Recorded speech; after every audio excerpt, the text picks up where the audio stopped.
What is going on, guys? Thanks for tuning in to yet another video. My name is Anthony Pinto da Costa, and you are watching Canadian Physio Student.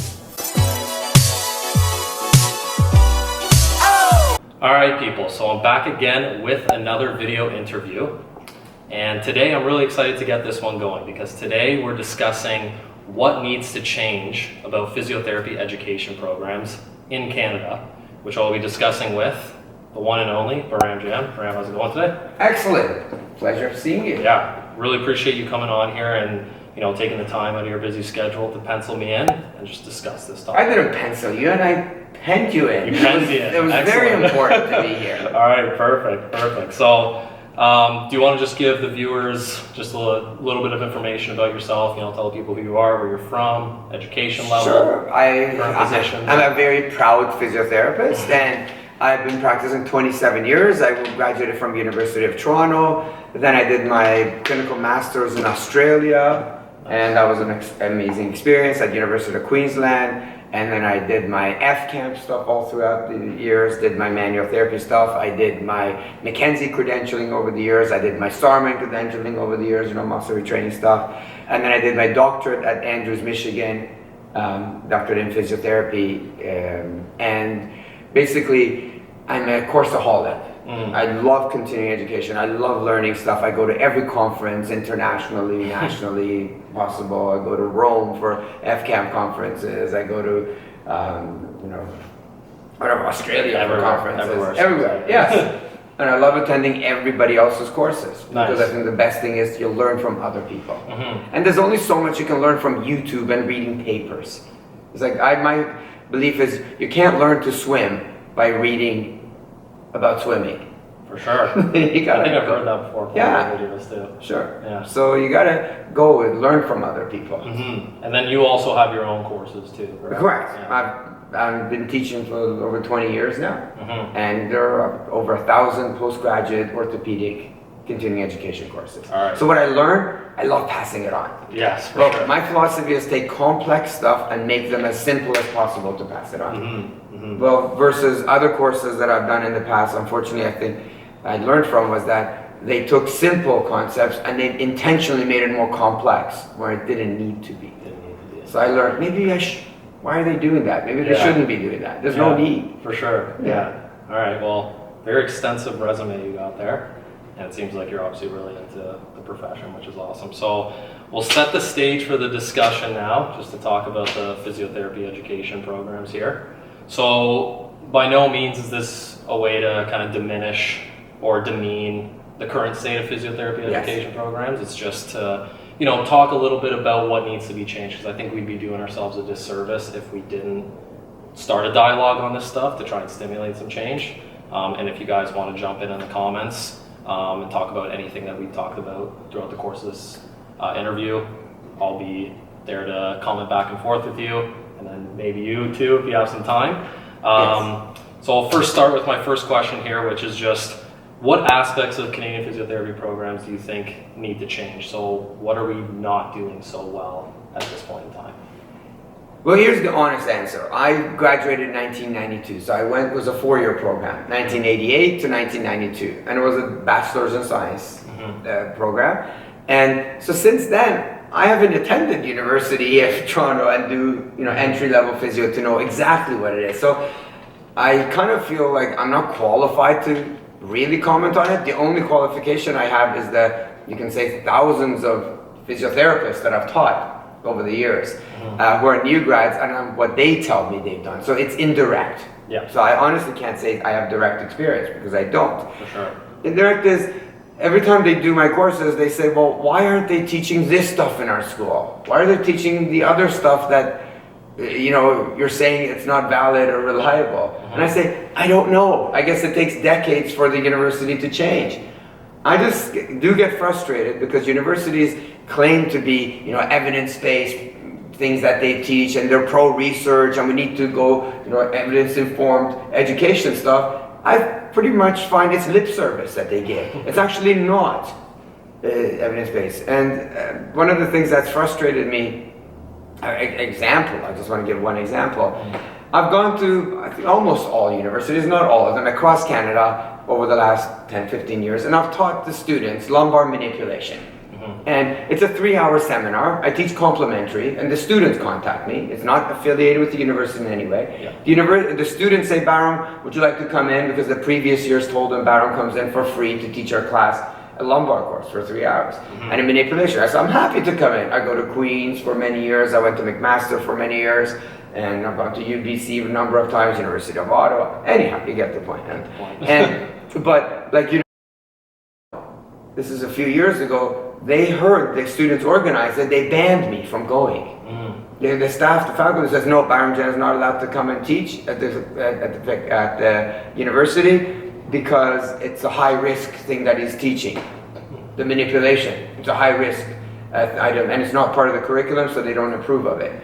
So in the end, what happened was we had to move the entire course, so the 40 students that had registered for it, they came here to York University at the clinic to do the course. So they came from here because their university would not allow me to teach it. They would not give them the space. And here's the sad part of it. What I was teaching, which is so high risk, we got systematic reviews to support it.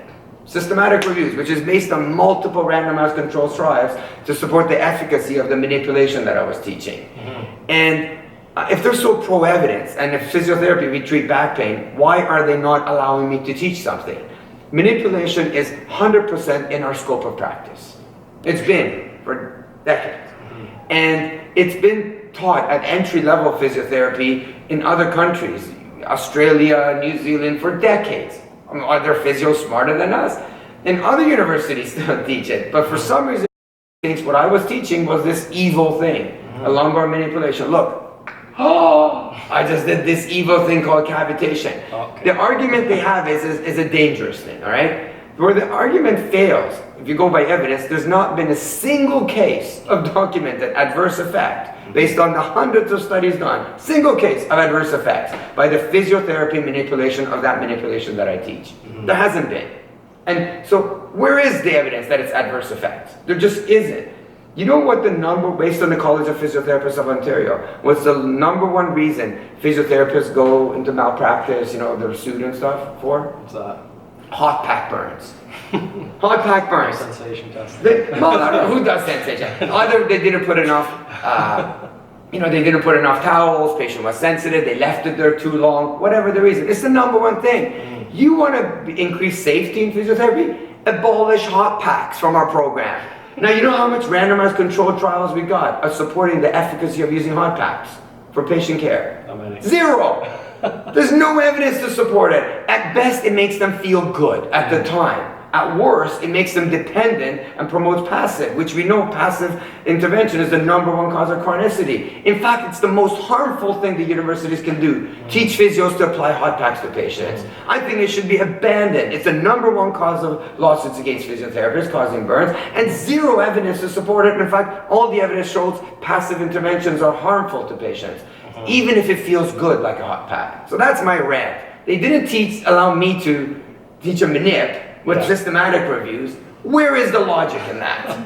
And 0 adverse effects. And hot pack. And you know what else they friggin' teach at universities? Friggin' shortwave diathermy. Where the coils go this way, that way. I mean, which, ancient clinic or hospital actually has a shortwave diathermy? In my 27 years, I've never seen a clinic that has one. Actually, I did. The first clinic I worked at had it. I lied. But it was never used. It gathered dust. But for Pete's sake, it's a 1950s thing, and they're still teaching it. And you know how much evidence there's to support shortwave diathermy? 0! And you know the adverse effect of it? Many burns. If you have pacemakers, it can cause heart disease. If you have metal you're not supposed to use, it's like, why are we teaching microwaving our patients? And again, it promotes passive treatments, which we know is the number one cause of chronicity. And that's been the leading cause of chronic pain, growing exponentially in our Western world. So our program is just not evidence-based when it still teaches hot packs and shortwave friggin' diathermy, which doesn't even exist. It's just a waste of university resources. If you took that course, you should get your money back. That's my money back? Okay. That's interesting. You bring up the spinal manip stuff. Yes. We actually learned that at Queen's. Brilliant. Yes, and because I think that prof, he was trained in Australia, so I think that's why you brought it over, and you were saying like they teach. Your prof was Randy Booth. Yeah. No, he used to invite me to teach the course. Okay, gotcha. No, he's an excellent guy because I've done the course at Queen's several times. Then he decided, there's no need for me to come because Randy was going to teach it himself. For sure. I don't care who teaches it. I just want the universities to teach it. So no, Randy, excellent. Yeah, I love learning it. Sure. It's great thing to add to manipulation is not a big deal. I hardly use it clinically, honestly. Yeah. But I don't want people to have this phobia that is this dangerous thing. Yeah. Just a crowd. No. And we're not talking about C1-2 manipulation because I don't do that. I haven't done it in 20 years. Yeah. I just don't. For sure. All right. Well, what about the modalities course? So you talked about the diathermy, you talked about the heat packs. What about the other modalities? How do you think we should kind of modify those courses?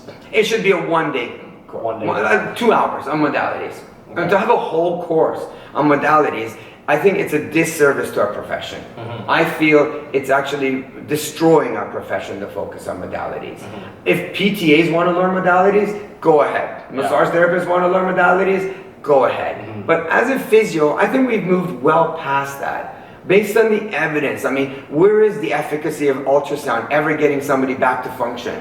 I want one single clinical trial that shows those who got ultrasound had greater functional improvements and return to work rates than those who did not get ultrasound compared to other intervention. It adds no value. Neither does I want a single study that showed using IFC helped people get back to functional work or prevented recurrence better than those who did not get IFC. I don't want a study that showed that they felt better after they got IFC or TENS. Yes, they feel better. It's transient. It's a transient thing. We want to, we go to university to help people get back to function. In fact, I can come up with the studies that show those prevent people from getting back to function. For example, I got the systematic review supporting frozen shoulder, for example. Over 2,300 patients compiled together. Those who got passive treatments for the frozen shoulder, heat, ultrasound, massage, TENS, had the significantly reduced odds of recovery. Then delayed recovery versus those who did not get those passive treatments. That speaks volumes. And versus those who only got exercises.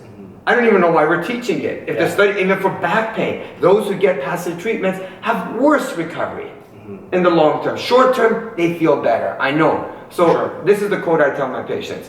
I'm not here to make you feel better. If you want that, put a hot pack on, put a tingling machine on. I'm here to make you get better. If you want that, you can come and see me. But I will not make you feel better. So, it's a good bargain right there. I'm not here to, if they want that, get a massage and a hot pack, fine. Get a Dr. Ho machine. Dr. Ho machine, and it'll make you feel better. Take opioids, it'll make you feel better. Take Tylenol, Advil, it'll make you feel better. It'll make you get better. None of them do anything for recurrence rates. But it's so short-sighted modalities. I'm just anti. Now, is there like studies to support laser, increased blood flow, helps tissue healing? Fine, there may be in some acute stages. But by far the harms are far more than good. For sure. It should be taken out of our profession. For sure. And one of the things that's angered me the most is that, I don't know if majority of clinics, but certainly most, many clinics, they purely rely on modalities. Purely. Every patient gets TENS, ultrasound, IFC, and it's like the assembly line. And it's purely just to milk patients for their time so they don't feel like they're, it's just sometimes it waste looks like time. a spa. Yeah, just spa. To put a hot pack on and an IFC and to satisfy the patient's needs. For sure. We're doing a disservice. And the thing that got me angry the most, where I've spoken to 3 physicians so far in the past, where they've said, for example, they refer their patients to a kinesiologist if they wanted to exercise, give them exercise, or to an athletic therapist. I mean, with all due respect for kinesiologists and athletic therapists, I greatly admire them because they've promoted that they promote exercises. I asked them, why don't you refer to a physiotherapist? Because, I just find physios put tingling machines on people. They don't really make people exercise. I think that's just sad. When physicians believe physiotherapist is synonymous with passive modalities. Something seriously gone wrong. One in our education system, the other one is in our public education. Or the way new grads are graduating thinking that's just normal, physios put on modalities. Really? It's funny that you say that because when I was younger, I got referred to physio from a doctor. Yes. And I was like, what are they going to do there? And he's like, they're just going to put just tingling machines on you and maybe give you a few exercises and send you out the door. So that's very real. Very real. And I'm going to say the majority of doctors believe that. And I think that's just sad. I want us to be known as exercise specialists. For sure. People who understand pathology. You know, a little bit more about pathology than, say, kinesiologists and athletic therapists. Again, nothing wrong, they're good at it, but we should know more about shoulder pathologies and back pathologies, neck pathologies, because you already have your kid degree, most people. And the whole purpose of university is to learn more about those. Not putting tingling machines on people, for Pete's sake. I could teach a high school student to do that. For sure, for sure. And so going back to that's that my rant. modalities course there, so you said like maybe just make it like a one-day thing. So what would we fill the rest of our time with? I know you like to talk a lot about education, like you were talking about off camera there. Yes. So how could we go about incorporating more of that? How about we incorporate evidence For sure. into practice? What does the study show is the single most beneficial thing to helping people with persistent pain and to prevent them from developing persistent pain? Education, on pain science education. Pain science education does not work. If I just talk to you about pain, it doesn't work. Pain science education in combination of appropriate movement and exercise works. Reducing fear and anxiety about things works. And that's the way that's done, pain science education, is by building what's called therapeutic alliance. So what course would I add? I would add an entire course, a whole year on how to maximize our therapeutic alliance. These are called the soft skills. Sure. So when I graduated, the only soft skills we got, you say, hello, my name is Bahram Jam, I'm a physiotherapist, so tell me how I can help you. That was the end of it. But building therapeutic alliance, it comes with motivational interviewing courses and how to interact with patients, and it's a complex thing. And some people say, oh, it either comes naturally or you have it or not. No, it's learned. We can learn it. And because the study shows the single highest predictor of success, back pain, neck pain, chronic, acute, is the degree of therapeutic alliance. Whether it's with a physician, with a nurse, a psychiatrist, or with physiotherapists. Even when they put IFCs on, the ones that have therapeutic alliance had better outcomes than when they didn't have therapeutic alliance. Even if the IFC was shut off, it wasn't plugged in, you forget to do it. But if you have therapeutic alliance, same benefit as if it was on. The funny thing is, but they don't teach us that. We learn what all those things are, but it's that whole how component. I teach a 2-day course just on that. And these are soft skills. We do so many courses on learning, for example, PIVMs and PAVM bullshit stuff, right? That the studies have disproved. There's no reliability, validity to any of that stuff. L4-5 left rotation hypomobility nonsense, or C5-6 left side flexion restriction. I devoted 10 years of my life. You maybe devoted a couple of hours in your university education. Try 10 years to maximize it. I was taught that one day I would feel this stuff. And now that we read the research studies, no one can. Like feeling for pelvis movements of 1-2 millimeter of sacrum moving on the anomaly. I did so much postgraduate courses on that bullshit stuff. And it was all nonsense. In fact, when they've done the studies on chiropractic study, for example, they look at interrater reliability of detecting pelvic asymmetries and palpation on new grad chiropractors versus experienced chiropractors, the ones that have more than 10 years. This could have been done with physiotherapists, it would have been the same. They found that the interrater reliability was worse with the experienced chiropractors than with the novice ones. You know why? Or you can say worse with the experienced ones, manual therapists, than with the novice one. Because the experienced manual therapist will say, oh yeah, I'm feeling the pelvis is a little bit rotated and it's a little bit shifted to the right and left leg is a little bit higher, all that bullshit. The new grad says, well, I can't feel shit. So, they all agree, good, you can't feel shit, agreement goes up. But when you can feel tiny little microscopic movements that are irrelevant, even if you could feel it, it's not relevant, then their interreliability just isn't there. If we don't have interrater reliability and intrarater reliability in a test that we are taught in school, and our treatment is based on that assessment, then the whole system collapses. What's the point in teaching stuff that does not have good to excellent interrater reliability? So I'm a big fan of kappa findings, interclass correlation stuff. If it's less than 0.5, why are we teaching it? For sure. And when we learned PIVMs and PAVMs, I felt bad that I wasn't able to feel. I'm what am I doing here? You felt bad. I felt like a complete incompetent physio because there was no one like me saying this stuff I'm saying right now. Because it was literally like the emperor's new clothes. You know the story?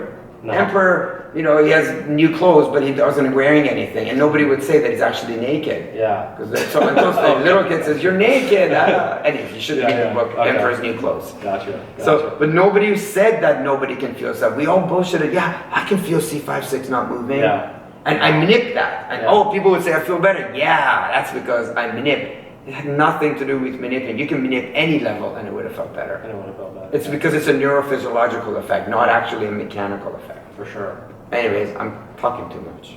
Last thing I want to talk about here. So you talked about wanting to have that identity as exercise specialist. Correct. Right? One thing. And manual therapist. And manual therapist. I'm a huge proponent of manual therapy. That's what I teach in all my courses. I practice manual therapy. Most of my patients, not all of them certainly. For sure. But I don't do manual therapy for the purpose of fixing people or unblocking a facet joint or putting meniscus back in, all that nonsense.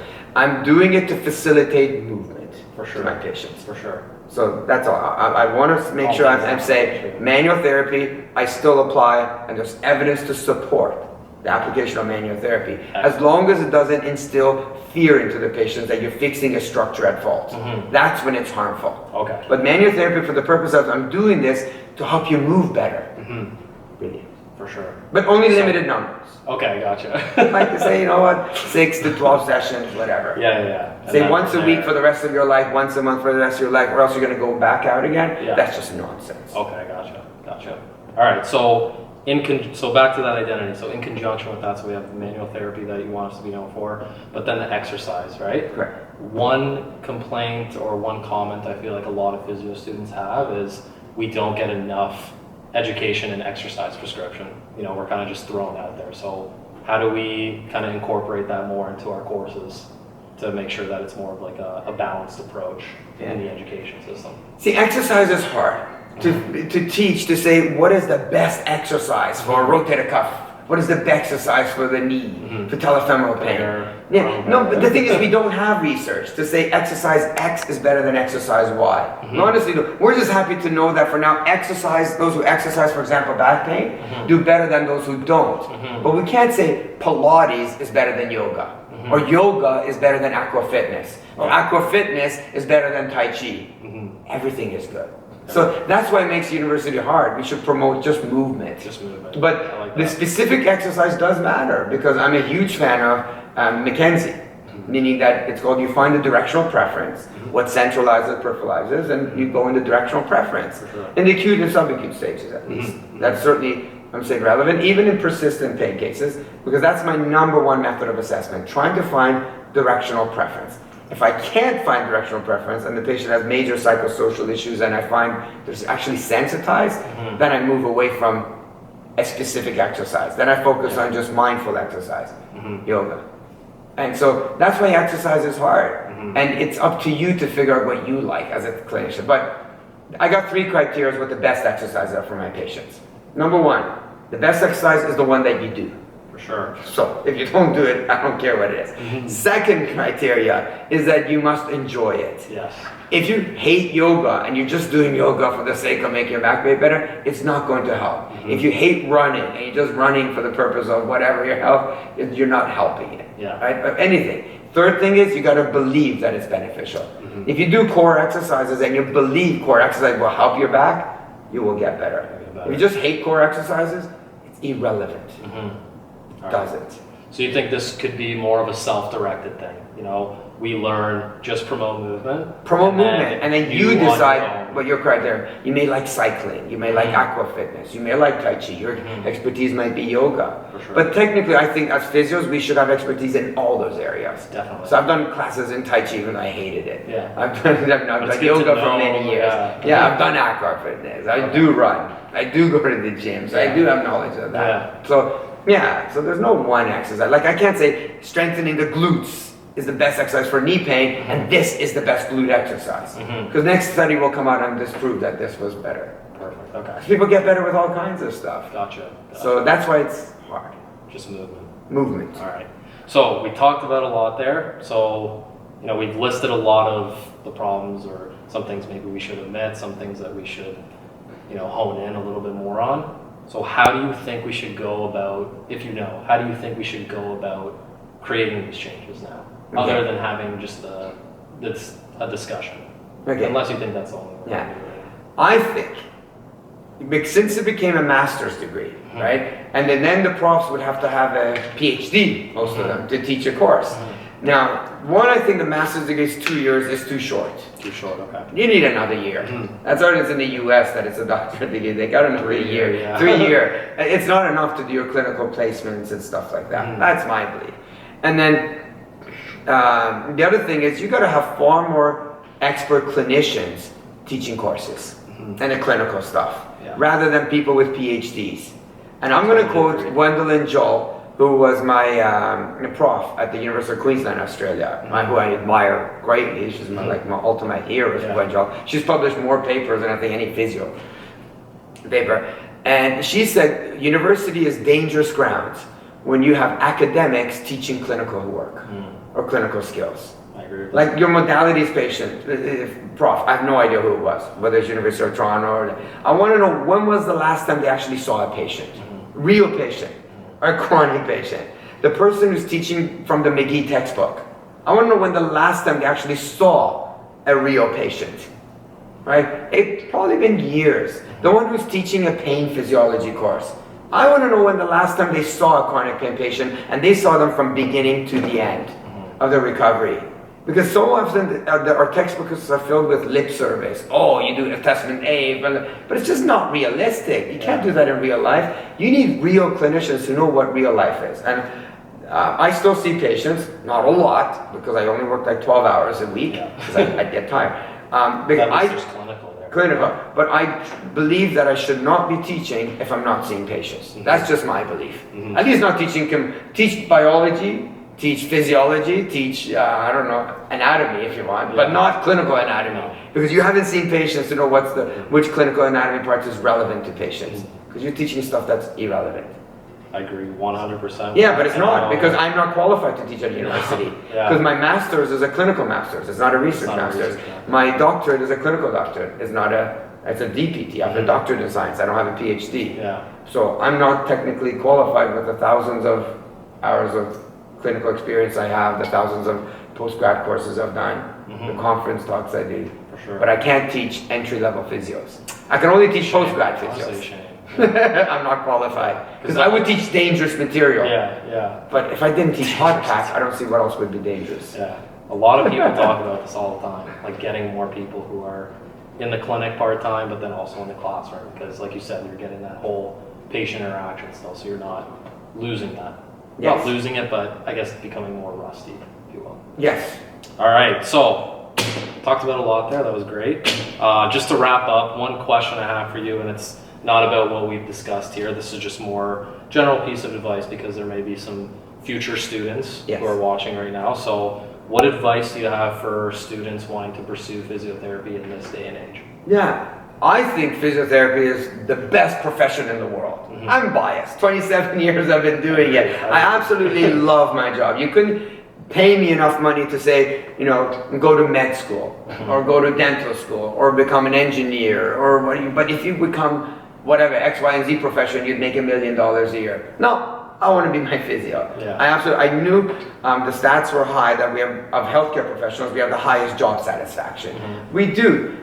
And I was telling anyone who doesn't have a high job satisfaction, it's not their profession that's bad. It's the specific work environment you're in you don't like. Change your work environment, right? If you're seeing 12 patients an hour, I would hate my job as a physio. Even if you saw 6 patients an hour. If you're treating patients like assembly lines, if you already begin with a protocol that you must treat patients with X, Y, and Z protocol, do it. If you're not doing continuing education courses, quit. Because the moment you become stagnant, your satisfaction with your profession goes down. Then everybody's getting the same treatment. The moment you become egocentric to say, I know everything that there's to know, just go into another profession. Right? So my advice is continuing education never ends. And if you don't like the job you're in, change it. There's no shortage of opportunities. Simple. Sorry guys, there was a little bit of a camera malfunction there. You were talking. No, and if anybody wants to just go to my clinical library or my video library, it's all on the APTI website, apti.ca, which stands for Advanced Physical Therapy Education Institute. Perfect. .ca. All right. Good. Well, again, really appreciate you coming on. So guys, if you like this video, make sure to like, share, and of course, smash that subscribe button, and I will see you at the next video.